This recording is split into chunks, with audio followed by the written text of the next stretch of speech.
Ito na yung dala namin Venom. Naku, dugot pawis po ito. Manny, thank you. Pabigay na yung Born to be Wild. Okay lang ba na pinagsama-sama po namin yung mga Venom sa Vacutainer? Tignan niyo po. Okay lang, Doc. So, yan. Tsaka binilang din namin kung ilang ml, umabot ng 18 ml. Pero makakabuhay na rin po ito. Isama na lang sa mga na-collecta na. Para makagawa ng antivenin o gamot sa tuklaw ng Philippine Cobra, ang solution or timpla na may halong kamandag or venom ng Philippine Cobra ang ituturok sa kabayo. Ang kabayo kasi, katulad ng usa at kambing, ay immune or hindi tinatablan ng kagat ng cobra. Pero kabayo ang napili ng mga eksperto dahil mas maraming makukuhang dugo or plasma mula dito. Dahil immune ang kabayo, nagproproduce ito ng antibodies para hindi tablan o tamaan ng kamandag ang katawang natuklaw ng Philippine Cobra. Ang antibodies na ito ay makukuha sa dugo ng kabayo at siyang gagamitin para maging antivenin. Ano pa yung other uses of the venom of the cobra? Pwede pa makagawa ng high blood. For high blood? Tapos meron pa silang anti-cancer yata. Anti-cancer.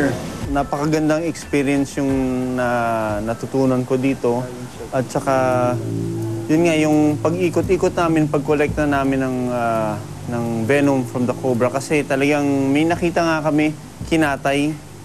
Tapos kinuha lang yung laman. Tapos siguro kung mapapakinabangan nga nila yung cobras na hindi papatayin, siguro mag-iiba. Taon-taon, target ng RITM makaproduce ng 300 to 400 ampules ng antivenin na kailangan ipamahagi ito sa mga regional hospitals tulad ng Bicol Medical Center or BMC. Pag na-dry na, magiging crystals.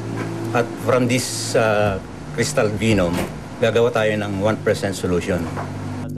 Ang 400 ampules ay maaaring makasagip ng mahigit 100 na buhay. Wala kaming ginawa sa buong araw ng pagstay dito kundi lakad, hanap, talon. Hindi bumababa ng mga 7 kilometers yung linalakad namin everyday. Yung araw, tirik na tirik.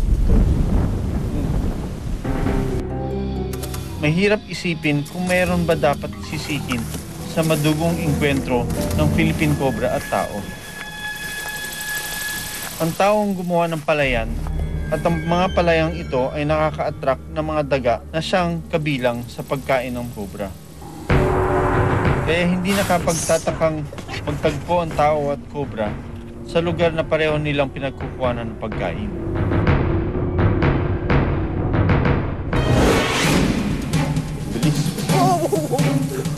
Abangan ang mga ganap sa likod ng aming kamera sa susunod na Miyerkules. Ako si Doc Nielsen Donato, Born to be Wild. Samahan ninyo ako sa isang biyahe para alamin ang kwento ng matagumpay na pag-akyat ni Romy Garduse sa 7 pinakamataas na bundok sa bawat kontinente ng mundo. Ito ang 7 para sa Pilipino, the GMA News and Public Affairs Special.